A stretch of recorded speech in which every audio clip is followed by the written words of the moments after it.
Sabe aquela história que a gente sempre ouve sobre como o capitalismo começou? Sei, sei. Aquela do conto de fadas, né? Exato! Parece um conto de fadas da economia. Tinha, assim, uma galera super inteligente, trabalhadora, que economizou cada centavo, investiu. E construiu sua riqueza. Isso. E do outro lado, uma turma de preguiçosos, que torraram tudo que tinham e, bom, ficaram sem nada. A culpa, nessa história, é de quem não soube poupar. Uhum. Pois é, a fonte que a gente tem na mão hoje, ela joga essa historinha pela janela. Na verdade, ela diz que isso é o pecado original da economia. Uma fábula para esconder uma origem, assim, muito mais violenta. Muito mais dramática. Exato. A nossa missão aqui é mergulhar fundo no que a fonte chama de o segredo por trás do início de tudo. Vamos investigar o processo que criou na marra duas novas classes, os donos do capital e os trabalhadores assalariados. E olha, já adianto, não foi nada bonito. Nada mesmo. Para começar, o texto aponta para uma espécie de paradoxo, um problema clássico de ovo e galinha, sabe? Certo. Pensa comigo. Para acumular capital, você precisa de lucro, certo? O tal do mais valor. Sim. Mas para ter lucro, você precisa de uma produção capitalista já funcionando. E para essa produção funcionar, você já precisa ter o capital inicial e, claro, gente para contratar. Então, como é que esse jogo começa? De onde vem o primeiro empurrão? Essa é a pergunta central. E a resposta que a fonte dá é o conceito-chave de acumulação primitiva. Primitiva. É primitiva não no sentido de ser simples, sabe? Mas de vir antes de tudo. Ela não é o resultado do capitalismo, é a condição para ele existir. Ah, entendi. É o ponto de partida. Exatamente. A fonte é categórica ao dizer que esse empurrão inicial não teve nada de idílico, nada de gente poupando. A história real, segundo o texto, foi escrita com conquista, subjugação, roubo e, em uma palavra, violência. Nossa. Para a coisa toda engrenar, uma condição era essencial. O mercado precisava ser polarizado. De um lado, você precisava ter gente com dinheiro, com meios de produção. Com terras. Isso, buscando valorizar esse capital. E do outro lado, você precisava ter trabalhadores livres. Livres soa como uma coisa boa, mas imagino que aqui tem uma pegadinha, né? Total. É uma liberdade com um duplo sentido bem cruel, assim. Por um lado, eles estavam livres das antigas relações de servidão. Não eram mais servos presos à terra. O que é um avanço, claro. Sim, mas, por outro lado, eles também estavam livres de qualquer posse. Foram liberados da terra, das ferramentas, de qualquer meio de subsistência. A única coisa que sobrou para essa gente vender no mercado foi a sua própria capacidade de trabalhar. Eram livres para escolher entre trabalhar para alguém ou... Ou morrer de fome. Basicamente isso. Certo. Então a violência foi o Big Bang que deu o pontapé inicial. A fonte foca na Inglaterra para mostrar isso na prática. Para a gente entender o tamanho da transformação, me ajuda a pintar um quadro. Como era a vida de um camponês inglês antes dessa reviravolta toda? Olha, imagina a Inglaterra dos séculos XIV e XV. A grande maioria da população era de camponeses que, em grande parte, eram donos da terra onde trabalhavam. Então eles tinham autonomia? Muita. E o mais importante, além das suas pequenas propriedades, existiam as terras comunais. Isso era fundamental. Eram pastos, florestas, de uso coletivo. O que isso significava na prática? Que qualquer um podia levar seu gado para pastar, pegar lenha para se aquecer. Isso garantia uma segurança que hoje a gente mal consegue imaginar, sabe? Parece um sistema até que bem equilibrado. O que foi que virou essa mesa com tanta força? Dinheiro. Mais especificamente, o preço da lã. Lã. Sim. A fonte aponta que o florescimento da manufatura de lã em Flandres, na Bélgica de hoje, criou uma demanda gigantesca pela lã inglesa, e o preço disparou. Aí a nova nobreza da época, que já tinha uma mentalidade de ganhar dinheiro, viu uma oportunidade de ouro. Pra que ter gente plantando grãos se era muito mais lucrativo transformar tudo em pasto para ovelhas. Exato. E transformar em pasto é um jeito bonito de dizer expulsar todo mundo, certo? É um eufemismo. Começou um processo violento de usurpação. Senhores de terras começaram a demolir as casas dos camponeses, destruir vilarejos e, principalmente, cercar as terras comunais. Os famosos cercamentos. Exato. Aquilo que era de uso de todos por séculos foi transformado à força em propriedade privada. A fonte até cita um cronista da época, um tal de Harrison, que descreve a rumina do campo e pergunta com ironia: mas o que isso importa a nossos grandes usurpadores? Quer dizer, as pessoas estavam vendo aquilo acontecer, o governo não fez nada. Tentou, mas sem sucesso algum. Reis como Henrique VIII baixaram leis proibindo a demolição de casas, mas o poder econômico dessa nova classe já era muito maior que o da coroa. As leis eram, ignoradas. E aí veio outro golpe, que acelerou tudo: a Reforma Protestante. Espera, o que a religião tem a ver com o preço da lã? Tudo. A Igreja Católica era de longe a maior proprietária de terras da Inglaterra. Ah! Quando Henrique VIII rompeu com Roma, ele confiscou as terras dos monastérios e vendeu a preço de banana para os seus aliados especuladores. Isso não só criou uma nova classe de ricos proprietários da noite para o dia, mas também expulsou dezenas de milhares de pessoas que viviam nessas terras. Foi mais uma onda de gente sendo jogada na miséria. Uma onda gigantesca. O quadro que você está pintando é assustador. E a fonte menciona que isso chegou a um ápice, com a tal da Duquesa de Sutherland já no século XIX. Essa história é inacreditável. É o exemplo que a fonte usa para mostrar a brutalidade sistemática.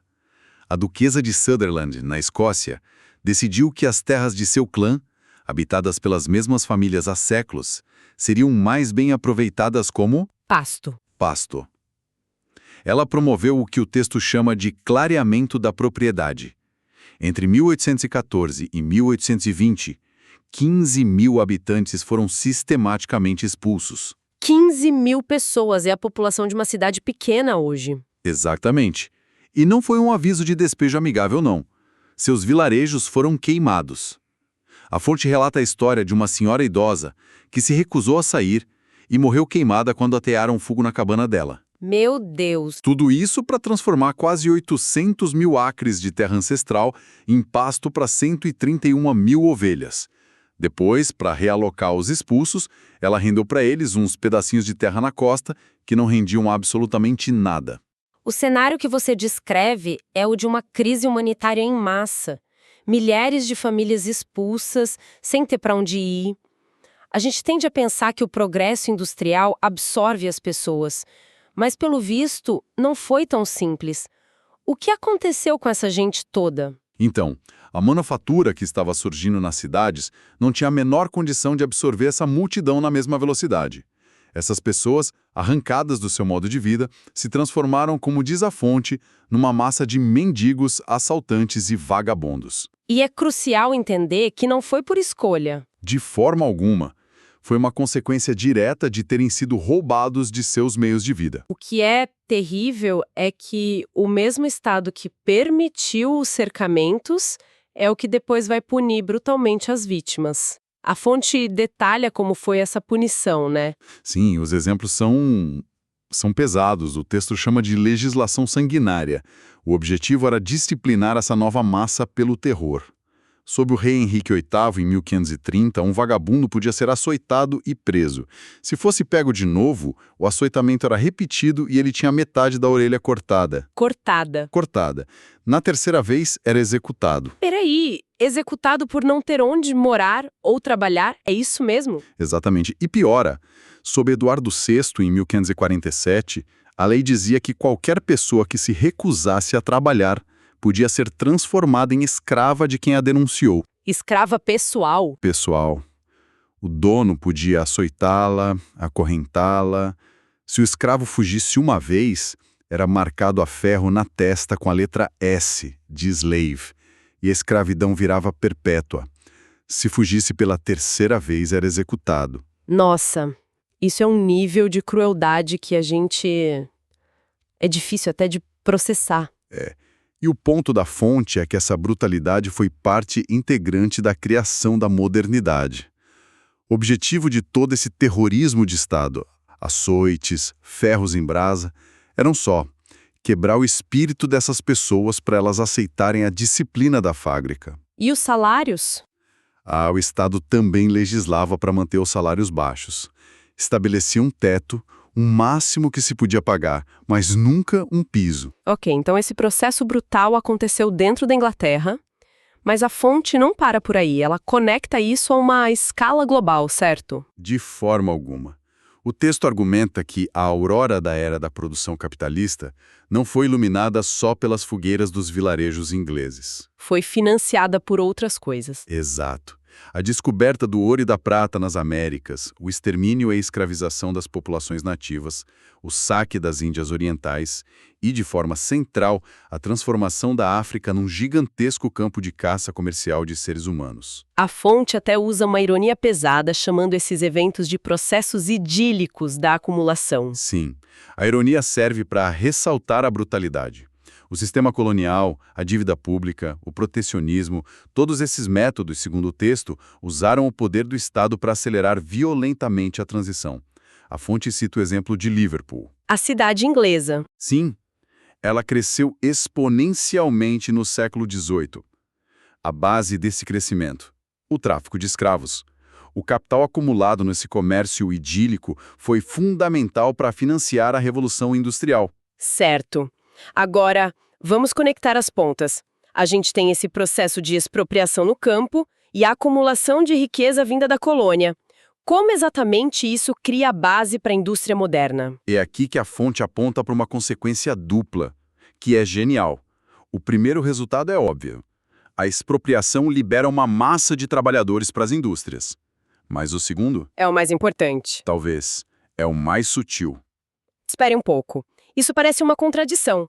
Como é que criar uma massa de miseráveis, expulsos de suas terras, na verdade ajuda a criar um mercado consumidor? Parece que você estaria destruindo os seus próprios clientes. Parece, né? Mas é aí que está o pulo do gato. Pense na família camponesa antes. Ela produzia quase tudo o que consumia. Plantava o próprio trigo, criava os animais, fiava lã para fazer roupa. Ela não era uma grande consumidora no mercado. Exato. Agora, pega essa mesma família, expulsa da terra, vivendo numa cidade. Ela não produz mais nada para si. O trabalhador recebe um salário e precisa comprar tudo.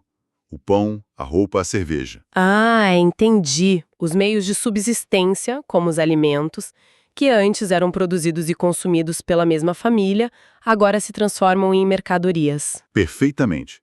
O mesmo ato que libera os trabalhadores também cria o mercado interno. O grande fazendeiro capitalista que agora produz lã em larga escala tem para quem vender, justamente a massa de ex-camponeses. Que agora depende do mercado para sobreviver. É um movimento só que cria oferta de mão de obra e demanda por mercadorias. É um sistema que se retroalimenta. Então, para a gente amarrar tudo, a ideia central da fonte é que o capitalismo não nasceu de um processo pacífico e natural de gente esperta poupando dinheiro. Longe disso. Pelo contrário, foi uma transformação violenta, impulsionada pelo Estado, que separou à força a maioria das pessoas de seus meios de vida. De um lado, isso concentrou a riqueza nas mãos de poucos, transformando ela em capital, e do outro, criou uma massa de gente que não tinha nada para vender a não ser o próprio tempo. É a síntese perfeita. E a fonte termina projetando essa lógica para o futuro. Esse processo de expropriação e centralização do capital, ele não para. O texto descreve uma tendência contínua, um número cada vez menor de magnatas do capital controlando tudo. E, do outro lado, cresce a massa de pessoas que dependem do trabalho. Só que, segundo o autor, essa mesma massa se torna cada vez mais organizada pelo próprio funcionamento da produção. A conclusão do texto é provocadora. Ele diz que a propriedade privada capitalista gera sua própria negação. A frase final é: os expropriadores são expropriados. é um final bem bombástico. Sem dúvida. E nos deixa com uma reflexão que vem direto do material.